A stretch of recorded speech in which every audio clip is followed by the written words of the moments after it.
The night everything changed, I was wearing a red dress that cost more than my in-laws' monthly mortgage. Not that they knew that, of course. To them, I was just the poor girl who trapped their precious son Thomas. I'm Rebecca Zhang, and until that night, I'd spent 2 years letting my husband's family believe I was a struggling artist who'd married into their elite social circle. The truth? I was the silent CEO of Zhang International, one of Asia's largest tech companies. But that was my little secret. Did you get that dress from a thrift store?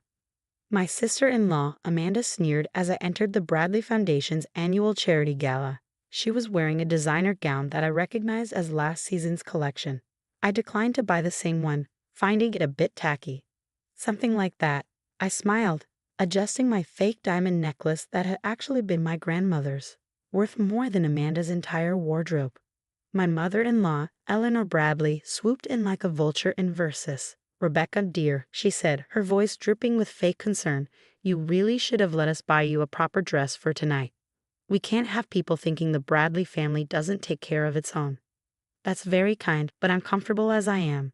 I learned early on that my calm responses irritated them more than any anger could. The Bradley family had old money, or what passed for old money in their minds. Their company, Bradley Investments, managed a modest portfolio worth about $50 million.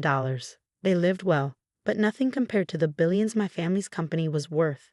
Not that I cared about money, but the irony of their constant jabs about my poverty never failed to amuse me.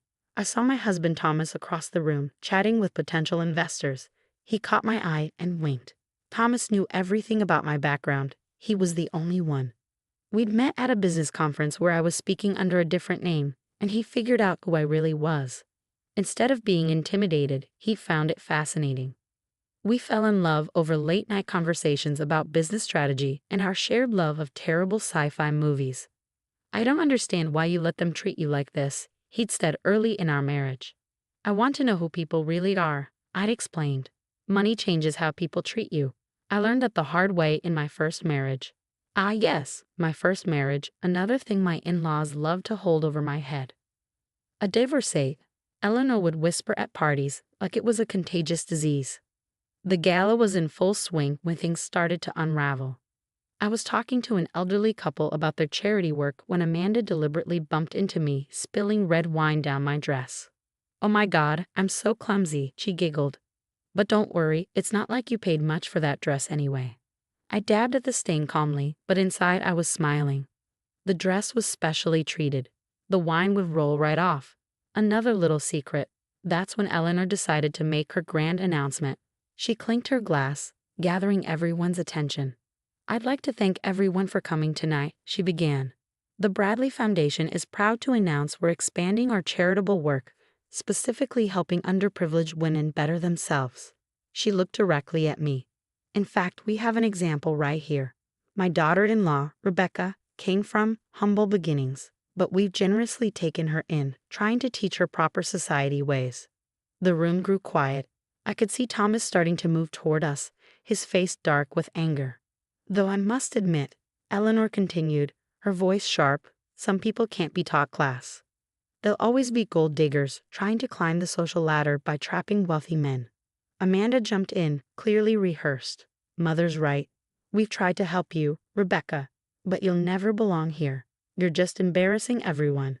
Why don't you leave? I'm sure there's a nice little coffee shop somewhere that's hiring." I stood there, letting their words wash over me. 2 years of patience was about to pay off. "You know what?" I said quietly. "You're right, I don't belong here." Eleanor's triumphant smile made what I was about to do even sweeter.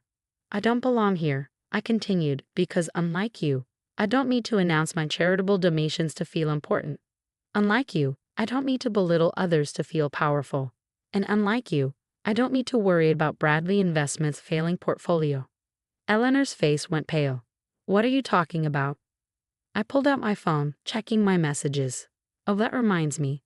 I should let you know that about 20 minutes ago, my company completed its acquisition of Morrison & Stanley."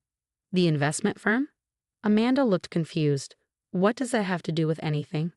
"Everything," Thomas said, finally reaching us. He was grinning. "Because Morrison & Stanley handles all of Bradley Investments' accounts, and my wife's company just bought them. The glass slipped from Eleanor's hand, shattering on the marble floor. "Your company?" Amanda stammered.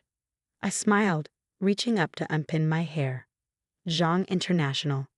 Perhaps you've heard of it. We're quite big in the tech sector, worth about 12 billion at last count.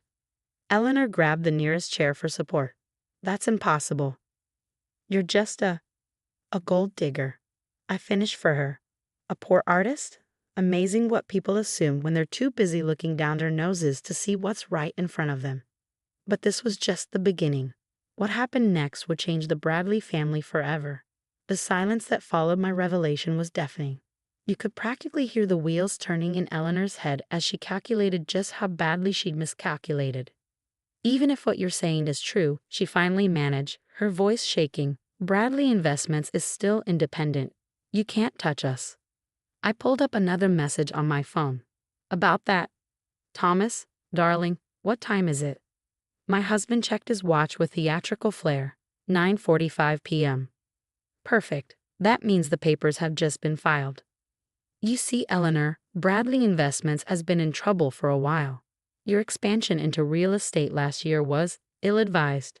Your company's been hemorrhaging money, forcing you to take out high-interest loans just to maintain appearances." Amanda's face went from pale to green. "How do you know about that?" "Those records are private." "Nothing's private when you own the bank," I said softly. "As of 9 o'clock tonight, Zhang International owns every loan Bradley Investments took out. We also own this building, by the way. Bought it last week." Eleanor swayed on her feet. "This building belongs to the Bradley Foundation." "Belong," Thomas corrected. "The foundation's board voted to sell it due to financial constraints. It just didn't tell you yet. Probably because you've been too busy planning how to humiliate my wife to attend the last 3 board meetings." The crowd around us had grown larger, society's elite watching the drama unfold like a tennis match. I could see phones recording discreetly.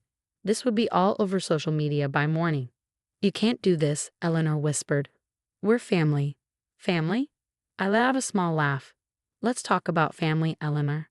For 2 years you've called me a gold digger at every opportunity. You've sabotaged my charity work, spread rumors about my past, and even tried to set Thomas up with other women.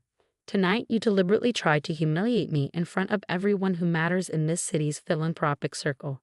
Is that how family treats family?" Amanda stepped forward, desperation in her eyes.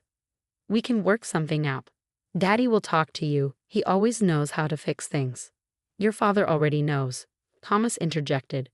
"Who do you think approved the sale? He's known about Rebecca's identity for months. He was trying to warn you both to change your behavior, but you wouldn't listen." Eleanor's face contorted with rage. "Richard would never go behind my back like that." "Actually, Eleanor, I would." Richard Bradley, Thomas's father, emerged from the crowd. He looked tired but determined. "I've spent years watching you and Amanda turn into this, using money as a weapon, thinking wealth makes you better than others. When Thomas told me the truth about Rebecca, I saw an opportunity to finally teach you both a lesson." "Daddy," Amanda wailed. "How could you?" "Easily," Richard said firmly. "Rebecca's company isn't just buying our assets, they're going to restructure everything. The Bradley Foundation will continue its charitable work, but under new leadership. Leadership that understands what true philanthropy means."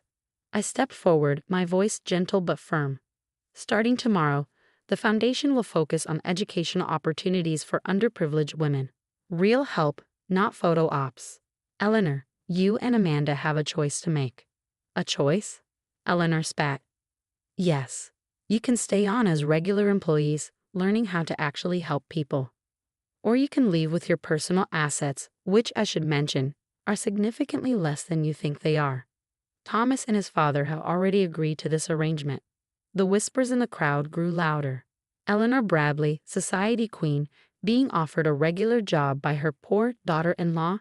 It was delicious scandal. "This is ridiculous," Amanda shrieked. "Mother, tell them they can't do this." But Eleanor's rage had turned to something else. Fear. She'd finally realized just how completely her world had changed. "Why?" she whispered. "Why go through all this? You could have crushed us instantly." I walked closer, keeping my voice low so only she could hear. "Because money and power aren't weapons, Eleanor. They're responsibilities. I wanted you to understand exactly how it feels to be judged, dismissed, and humiliated based on what people think you're worth. Now you have a chance to learn what real worth means. 2 weeks later, the headlines told the story. Bradley Foundation announces major restructuring. New focus on women's education. Eleanor and Amanda chose to stay, though it wasn't easy. Eleanor works in program development now, and recently confessed she's finally finding real purpose in her life. Amanda's running our outreach program, and last week she apologized to me for the first time. Thomas and I still attend charity galas, but they're different now. No more power plays or social climbing. We focus on actual change, actual help for people who need it. I still wear that red dress sometimes, wine stain and all, to remind myself and others that true worth isn't in what you wear or what you own. It's in how you treat people. Richard retired but serves on our board, proudly watching his son and daughter-in-law build something meaningful. The other night, at a small family dinner, Eleanor asked me to help her understand more about impact investing. I want to do better, she said quietly. I want to be better. And that, more than any revenge, was the victory I've been hoping for all along. Sometimes at night, Thomas asks me if I miss being the secret billionaire. I just smile and show him the latest reports from our education programs.